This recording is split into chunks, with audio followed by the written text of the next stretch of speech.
Hello everyone मु welcome करती मोर आ गोटे न्यू मिनी ब्लॉग को। तो मु चाहूँ प्लीज आपण मैंने टिके भाव पचे टिके सपोर्ट करूँ, सब्सक्राइब करूँ, लाइक करूँ और शेयर करूँ जहाँ कि मत वीडियो इंटरेस्ट आसो।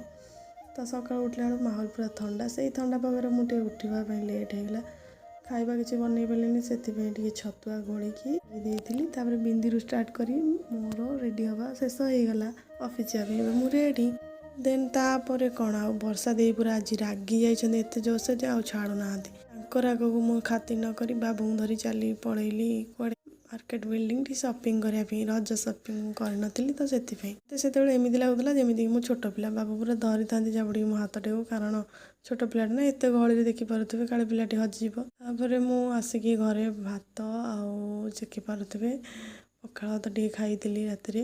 ତାପରେ ମୋତେ ଦେଇଥିଲେ ଗୋଟେ ଆଇସ୍କ୍ରିମ୍, ତ ସେଇ ଆଇସ୍କ୍ରିମ୍ ଟିକେ ଖାଇକି ମୁଁ ଭିଡ଼ିଓଟି ଏଇଠି ଶେଷ କରୁଛି। ଦେଖା ହେବ ନେକ୍ସଟ ବ୍ଲଗ୍ରେ। ସେ ପର୍ଯ୍ୟନ୍ତ ରହିଲି, ବାଏ ବାଏ।